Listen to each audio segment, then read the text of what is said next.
Hello friends, welcome to the Selection Campus. If you are new to this channel, you can subscribe this channel and like and share this video. Okay. सबसे पहले आपको इसकी PDF read करनी है, वो आप हमारी app से डाउनलोड कर सकते हैं। ऐप का नेम है the selection campus, link description पे मिल जाएगा, या फिर सीधा जाके प्ले स्टोर पे द सिलेक्शन कैंपस टाइप कर दीजिए। वहाँ पर लेफ़्ट में आपको ये साइन मिलेगा, यहाँ जाके फ्री स्टडी मटेरियल में मार्च एडिटोरियल्स PDF, उसे रीड करिए। कुछ ना समझ आए फिर यहाँ पर आके रीड करिए। ये सेकंड एडिटोरियल रीड करते हैं हम आज का। किस पर बेस है? ये क्रिकेट पे बेस है। कुल स्लो एंड स्टडी क्रिकेट पे बेस। अभी टेस्ट मैच हुआ है और इंडिया ने ये सीरीज़ 3-1 से जीत ली है इंग्लैंड से, ठीक है। तो इसके ऊपर कुछ है बात कि इंडिया ने ये जीती, कौन कौन से प्लेयर्स थे, आगे जाके क्या पॉसिबिलिटीज़ रहेंगी, इंडियन क्रिकेट टीम की टेस्ट मैच में क्या रैंकिंग रहेंगी, ये सब इसी के ऊपर बेस है, ठीक है। चलो रीड करते हैं। स्लो एंड स्टडी, क्या मीनिंग होता है इस फ्रेज का? Slow and steady wins the race, आपको ने सुना भी होगा। स्लो एंड स्टडी का मीनिंग होता है चाहे धीरे चलो पर कंसिस्टेंटली चलो, कंसिस्टेंसी। हालांकि progress may be slow, although progress may be slow, but consistency should be there, ठीक है। कंसिस्टेंसी होता है इसका मीनिंग, मतलब चाहे आप धीरे चल रहे हो पर लगातार चल रहे हो। ऑन इंडियाज, किस पर बेस है editorial? On India test series win against England, जो टेस्ट सीरीज जीती है इंग्लैंड के खिलाफ इंडिया ने। चलिए, debate on pitches will continue, pitches पे डिबेट तो कंटिन्यू रहेगी, लोग बातें करते रहेंगे, पिच ऐसी थी, पिच वैसी थी, इसलिए जीत गए, इसलिए जीत गए। बट इंडिया सुपरमेसी, सुपरमेसी का मीनिंग क्या होता है? The state of being the most powerful, जो ज़्यादा ताकतवर है। Over England was not in doubt, England से अच्छा है क्रिकेट में, टेस्ट मैच में इंडिया जो टीम है वो बेटर है, ये बात कर रहे हैं, इसका में कोई डाउट नहीं है। पिच के बारे में डिबेट तो चलती रहेंगी कि पिच इंडिया की थी इसलिए जीत गए, ये इंडिया के फ़ायदेमंद थी, बॉलर्स के लिए सही थी इसलिए जीत गए, पर ये इस पर कोई डाउट नहीं है कि इंडिया वाले जो हैं बेटर हैं इंग्लैंड से। Next, it was back to the tried and tested methods, it was back to the tried and tested methods. क्या होता है ट्राइड एंड टेस्टेड? इसका मीनिंग ये होता है जो आपने पहले कुछ पास्ट में किया और वो इफेक्टिव निकला, रिलायबल निकला, denoting something that has proved in the past effective and reliable. जो पहले इफेक्टिव था, तो जो भी आपने ट्राई किया, इस बॉलर पे, इस बॉलर को लेते हैं, टेस्ट किया, तो ये पहले भी किया था। बैक की बात करें, पहले की बात करें, ये जो मेथड है, it was back to the tried and tested method as India's practitioners. क्या होते हैं प्रैक्टिशनर? जो भी किसी चीज़ में, आर्ट में अच्छे हों, ठीक है। A person actively engage in art, practitioner किसी भी आर्ट में होना, बॉलिंग की या बैटिंग की। India's practitioner of the slow art, ये देखो बता दिया ना, इंडिया के जो प्रैक्टिशनर्स हैं जैसे आर अश्विन हैं जो स्पिन बॉल को करते हैं, ठीक है, फास्ट बॉलर नहीं है ये, slow art specially R Ashwin. And debutant, क्या होता है डेब्यूटेंट का मतलब? जो पहली बार खेलता है। A man making his first public appearance, ठीक है, ज़्यादातर मूवीज़ वगैरह में बोलते हैं इसे, डेब्यू किया इसने। आर अश्विन और debut Axar Patel help Virat Kohli's man clinch a, clinch का मीनिंग क्या होता है यहाँ पे? क्लिंच, क्लिंच का मतलब होता है आपने कुछ कब्जे में ले लिया, to finally win something. A 3-1 test series 3-1 से जीत ली है। पहला किसने जीता था? इंग्लैंड ने, बाकी सब इंडिया ने जीत लिए हैं। ट्रियम्फ ओवर इंग्लैंड, ट्रियम्फ का मीनिंग क्या होता है? ट्रियम्फ का मतलब होता है विक्ट्री, ठीक है, जीत। तो ये कह रहे हैं पहले भी जो हम, it was back to the tried and test methods, पहले भी जो हम ट्राई और टेस्ट करते आए हैं as India's practitioner through art help Virat, इन सब ने क्या हेल्प किया? स्पिन बॉलर जो भी हैं इन्होंने हेल्प किया विराट कोहली को जीतने में, विराट कोहली के मैन है जो भी है उनकी टीम को जीतने में। इससे इंडियाज़ इनिंग्स एंड 25 रन, पूरी एक इनिंग्स है और 25 रन विक्ट्री में in the 4 test at Ahmedabad में जो हुआ था, जैसे स्मॉल प्लेस के लिए एट लगती है प्रीपोजिशन, ये देखते रहा करो। Concluded a series that was largely one sided, इस सीरीज़ को साफ कंक्लूड कर दिया, कंक्लूड मतलब एंड कर दिया, इसका that was largely completely one sided थी। वन साइडेड, बेरिंग का मतलब अगर छोड़ दें उस, एक्सेप्ट इंग्लैंड ने पहला जीता था ना, किस चीज़ को छोड़ दें? इंग्लैंड की उस जीत को। England win in the opening encounter at Chennai, encounter का मतलब होता है पहली बार आप कुछ घट रहे, ए मीटिंग स्पेशली, ठीक है, हैपन्स बाय चांस, पहली बार जैसे किसी इनकाउंटर हो गया, पहली बार किसी से मिल गए, ठीक है। जो फर्स्ट टाइम ओपनिंग इनकाउंटर हुआ था, जो चेन्नई में मैच खेला गया था, उसे छोड़ दें तो ये इंडिया ने वन साइडेड जीत लिए, ये सारी 4 टेस्ट सीरीज जीत ली है, पूरी सीरीज ही जीत ली है, यूँ कह रहे हैं। Like it did in Australia जैसा कि इन्होंने ऑस्ट्रेलिया में किया था, India shrugged aside the early loss, shrugged aside the early loss, पहला मैच हार जाती है फिर इंडिया जीतती रहती है। श्रग्ड असाइड का मतलब क्या होता है, किसी अनप्लीजेंट सिचुएशन से छुटकारा पा लेना, to get rid of something unpleasant. India shrugged aside the early loss, ठीक है। देखिए क्या कह रहे हैं इसमें, सेकंड। तो जैसे कि इन्होंने ऑस्ट्रेलिया में किया था, इंडिया ने जो शुरू में जो घाटा खाया, मतलब घाटा का मतलब हार गई, तो ये जो भी है इससे तो छुटकारा पा लिया। एंड टर्न अराउंड का मतलब change the situation completely and turn around its fortunes in riveting fashion. क्या होता है रिवेटिंग फैशन, एक्सट्रीमली इंटरेस्टिंग। तो अपना ये जो भाग्य उन्होंने एक फैशन का मतलब स्टाइल, एक बहुत ही इंटरेस्टिंग स्टाइल में चेंज कर दिया पूरा का पूरा। The pitch is on offer, जो पिच दी गई थी खेलने के लिए, specially for the third game, तीसरे गेम के लिए, मे नोट हैव बीन आइडियल, कभी भी शायद आइडियल नहीं रही है। मतलब आइडियल नहीं रही है मतलब बैट्समैन्स के लिए या बॉलर्स के लिए कह रहे हैं, कुछ किसी के लिए तो कहा होगा कि आइडियल नहीं है, सूटेबल नहीं है। Tending to age faster, age faster जब भी वर्ड लग जाए, जैसे आप एज फास्टर हो रहे हो, मतलब एज फास्टर मतलब धीरे धीरे बूढ़े हो रहे हो, सीरियस हो रहे हो, चिंता हो जाती है तो झुर्रियाँ आ जाती है, तो एज फास्टर कह रहे हैं। टेंडिंग टू का मीनिंग क्या होता है, टेंस टू का मतलब आप कोई भी पर्टिकुलर करेक्टरिस्टिक होना, प्रवृत्ति होना, हैविंग ए पर्टिकुलर करेक्टरिस्टिक। जैसे आपको ठंड में ठंड लगती है, गर्मी में गर्मी लगती है, तो इस तरह कह रहे हैं ये जो आइडियल नहीं थी, जो पिच ऑफर गई थी, ये एक चिंता में डालने वाली पिच थी अक्सर। बिसाइड्स, इसके साथ साथ providing the obvious impetus to spin, ठीक है। इसके साथ साथ ये क्या कह रहे हैं, ऑब्वियस का meaning clearly, impetus to spin, spin वालों के लिए ये एक इनकरेजिंग थी। इम्पेटस का मतलब क्या होता है, एनर्जेटिक, इफेक्टिव, जो ऐसी सिचुएशन जो आपको इनकरेज करे, something that encourage a particular activity और making that activity more energetic और इफेक्टिव, ठीक है। बहुत ज़्यादा इफेक्टिव जो साबित हो, स्पिन वालों के लिए ये पिच अच्छी थी, ठीक है, यूँ बता रहे हैं। तो कह रहे हैं despite the surface tension, surface tension के बावजूद, सरफेस टेंशन क्या होता है, फोर्स पर यूनिट लेंथ।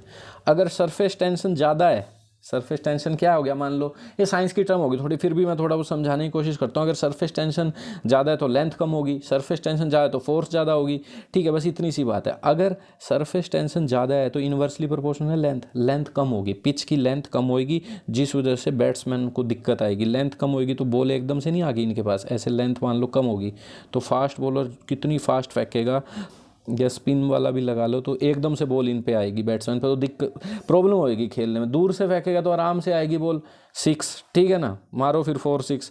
तो इसलिए कह रहे हैं सरफेस टेंशन होने के बावजूद भी द स्ट्रिप्स, जो पट्टी थी, वर इन नो वे, स्ट्रिप्स जो बीच में होती है, ठीक है, क्रिकेट की टर्म्स है ये, स्ट्रिप्स वर इन नो वे, किसी भी तरह से डायबोलिकल नहीं थे। डायबोलिकल मील का क्या होता है, डायबोलिकल एक्सट्रीमली बैड, डेविल की तरह बुरी। तो ये कह रहे हैं स्टिप्स किसी भी तरीके से उतनी डराने वाली नहीं थी, like some of the 22 yards offered in the past, जैसे पहले हुआ करती थी पास्ट में, सिर्फ 22 यार्ड्स की पिच हुआ करती थी। कह रहे हैं सरफेस टेंशन के बावजूद भी इतनी डराने वाली नहीं थी जैसे पहले हुआ करती थी 22 यार्ड की pitch, specially in the 1980s के time, when a few pitches made batting arduous, जब थोड़ी बहुत पिचेस बैटिंग को क्या बना देती थी, अर्डुअस। क्या होता है अर्डुअस का मतलब, डिफ़िकल्ट, जिसमें बहुत ज़्यादा एफर्ट लगे, difficult. In the latest series after, कह रहे हैं ये जो लेटेस्ट सीरीज हुई है आफ्टर स्कीपर, लेटेस्ट सीरीज जो अभी इंग्लैंड और इंडिया में हुई है आफ्टर स्कीपर, स्कीपर क्या होता है, कैप्टन, ठीक है, जो कैप्टन जो रूट्स के डबल टोन, 100 के लिए कभी बार टोन यूज़ करते हैं, जैसे किसी ने 200 से ज़्यादा जो भी मारे हैं तो डबल टोन माना जाएगा, 200 रन मार दिए इन्होंने, उसके कैप्टन ने, ठीक है। In Chennai set the stage for an England ambush, क्या मीनिंग है इसका, लेटेस्ट सीरीज़ में जब स्कीपर ने, कैप्टन ने 200 के राउंड रन लगाए चेन्नई में, चेन्नई के लिए इन आता है क्योंकि महानगर है। Set the stage, set the stage क्या होता है, आपने किसी चीज़ के लिए सेट द स्टेज मतलब वो कंडीशन पूरी कर दी जिसके जो भी आपके लिए सही है, ठीक है। Set the stage, condition have been made right for something to happen, ठीक है, एक स्टेज बना दी, अब इंग्लैंड सही से जीत सकती है। फॉर एन इंग्लैंड एम्ब्यूश, क्या होता है एम्ब्यूश, एम्ब्यूश होता है एक सरप्राइज एक्ट, हिडन पोजीशन से, from a hidden position, surprise act, घात लगा कर बैठना, जैसे आप कहीं छिपे हुए हो, ठीक है, क्या कर रहे हैं आप, छिप रहे हो और एकदम से अटैक कर दिया। तो कह रहे हैं इसने इंग्लैंड के लिए स्टेज बना दी, इंग्लैंड एम्बुश सीरियस अटैक करने के लिए, सरप्राइज अटैक, मतलब अब इंग्लैंड जीत जाएगी। स्टंग इंडिया, स्टंग का मीनिंग क्या होता है? चोट खाया हुआ है, ये पैसिव हो गया, इंडिया के ऊपर स्टंग मतलब पास्ट पार्टिसिपल हो गया, इंडिया के ऊपर बात हो रही है। A feeling of being upset होना किसी चीज़ से, या कोई चीज़ चुभो देते हैं ना तो पेन होता है टेम्परेरी, तो कह रहे हैं स्टंग इंडिया, अपसेट हुआ हो India. India, stung India mounted, mounted का मीनिंग धीरे धीरे ग्रेजुअली इंक्रीज करना, माउंटेड है फेयरी कम बैक, फेयरी का मतलब बहुत ही ज़्यादा स्ट्रॉन्ग फीलिंग, रेड इमोशनल, धीरे धीरे उसने कम बैक की इंडिया ने। स्टंग इंडिया मतलब अपसेट हुए हो इंडिया ने, क्योंकि पहली जीत तो इंग्लैंड ने ले ली थी। एंड इंश्योर्ड, और सुनिश्चित किया, इंश्योर किया, that the English man never repeated their, कभी भी ये जो अंग्रेज हैं रिपीट नहीं किया करेंगे, नेवर रिपीट, कभी नहीं किया, देयर हीरोइक्स, एंड साफ सुनिश्चित कर दिया, never repeated their heroics, heroics का मतलब क्या होता है? कारनामे, unusual action that is not expected, जो उन्होंने 1984 और 2012 में किए थे। When they humbled the host, humbled the host का मतलब इंग्लैंड इंडिया आई थी गेस्ट की तरह, होस्ट इंडिया टीम थी, और उन्होंने इंडियन टीम को हम्बल कर दिया। हम्बल का मतलब होता है to make somebody feel that she is not as good as important as you thought, ये उसको दिखा देना कि भाई तुम उतने अच्छे नहीं हो जितने अपने आप को समझते हो। तो भाई साफ साफ सुनिश्चित कर दिया विराट कोहली टीम ने कि अब 2012 के बाद तुम ये कभी रिपीट नहीं किया इंग्लैंड ने, जो उन्होंने इस सन में किया था। मतलब जीत गए होंगे अच्छे खासे टेस्ट मैच, और क्या, तो उन्होंने होस्ट को हम्बल कर दिया था अपने कारनामों से, तो उसके बाद नहीं होने दिया ऐसा। This was not just another success at home as the 4 test were invested with the large goal of, कह रहे हैं ये पहली बार नहीं, ये this was not just another success, ये केवल और सक्सेस नहीं थी घर पे ही, as the 4 test were invested with the large goal, जो ये 4 टेस्ट खेले गए थे इनमें लार्ज गोल क्या था असली में इंडिया के लिए, ये जस्ट एक सक्सेस ही नहीं है दूसरी इस बल्कि ये कुछ लार्ज गोल भी हमारा पूरा हुआ है। क्या पूरा हुआ है? क्वालिफाई कर गया India for qualifying for the world test championship final, जो वर्ल्ड टेस्ट चैंपियनशिप फाइनल होना उसके लिए क्वालिफाई कर गया इन इंग्लैंड, जो इंग्लैंड में होना है फ्रॉम जून 18 to 22। ओके, जो जून 18 to 22 में ये कह रहा है ये जो फाइनल होने हैं वर्ल्ड कप फाइनल हो उसमें क्वालिफाई कर जाएगा इंडिया, इंग्लैंड में जो होने हैं, जो कि ओरिजिनली क्या कह रहे हैं, ओरिजिनली तो ये scheduled to be held at Lord's के ग्राउंड में, लॉर्ड्स ग्राउंड इंग्लैंड में है, ठीक है, लंदन में पड़ता है ये। There seems to be some ambiguity as England, पर यहाँ पे ओरिजिनली वहाँ तो होना था, पर ये साफ साफ एम्बिग्यूटी हो रही है। एम्बिग्यूटी का मतलब सिचुएशन दैट इज़ अनक्लियर, क्योंकि दो मतलब होते हैं तो वो अनक्लियर हो जाती है कोई चीज़, तो सर्टेन नहीं है, क्योंकि इंग्लैंड किसके साथ जूझ रहा है? ग्रैपलिंग विद का मतलब क्या होता है? To try to deal with some problem with the कोविड-19 pandemic second wave and there is a push to have it at, और इस पुश का मतलब मूव, तो ये ऐसा मूव है कि इसे कहाँ करवाया जाएगा? It push to have it at Southampton's biosecure Ageas Bowl, ये भी एक स्टेडियम का नेम है बेटा, ठीक है, जो भी जगह है जो बायोसिक्योर है, मतलब वहाँ पे कोविड नहीं है यूँ कह रहे हैं, यहाँ एक ये ग्राउंड का नाम है किसी प्लेयर के नाम पे ही पड़ा था, वहाँ करवाया जाएगा, ठीक है। तो there is a push to have it, करवाने के लिए, हैव इट का मतलब करवाना, ठीक है, पॉजिटिव वर्ब होती हैं ये। तो पहले तो लॉर्ड पे कह रहे थे, लॉर्ड के मैदान में, पर एम्बिग्यूटी है, मतलब कन्फ्यूज़न है, तो ये क्योंकि कोविड-19 फैल रहा है वहाँ इंग्लैंड में सेकंड वेव का, दोबारा से मतलब लोग केस ज़्यादा आ रहे हैं, तो कह रहे हैं यहाँ हो सकता है ये जो जगह है। Which also has a hotel with in the premises क्या होता है? जो भी एरिया होता है, जैसे कहते हैं don't smoke in this premises, तो यहाँ पे मतलब जो भी उनका एरिया है, लैंड है, जहाँ बिल्डिंग बनी हुई है, वहाँ एक होटल भी है, कह रहे हैं हैज़ ए होटल, ये जो मैदान है स्टेडियम है इसमें एक होटल भी है विद इन द प्रेमिसेस में ही, ठीक है। लॉर्ड्स में स्टिल कंडक्ट द, फिर भी कह रहे हैं लॉर्ड में क्या हो सकता है?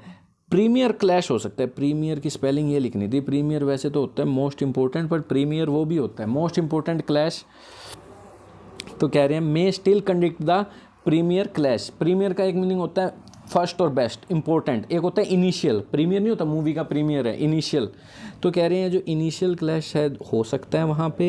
And India's rival is certain, जो इंडिया के प्रतिद्वंदी हैं, कंपटीटर हैं, वो सर्टेन है, कौन है? निश्चित है, कौन है उस मैदान में?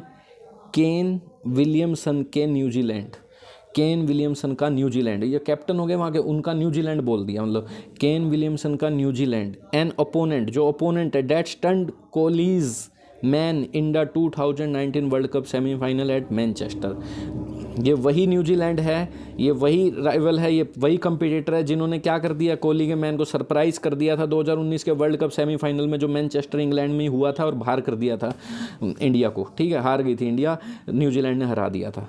मीनवाइल इसी दौरान क्या कह रहे हैं, it is time for limited over cricket to take centre stage. ये कह रहे हैं it is time for limited over cricket to take centre stage. कह रहे हैं यही एक समय है जब लिमिटेड ओवर के क्रिकेट जो है वो सेंटर स्टेज ले सकता है। सेंटर स्टेज का मीनिंग क्या होता है? सेंटर स्टेज का मीनिंग क्या होता है? सेंटर स्टेज मतलब जिसकी इंपॉर्टेंट पोजीशन हो, सेंटर स्टेज।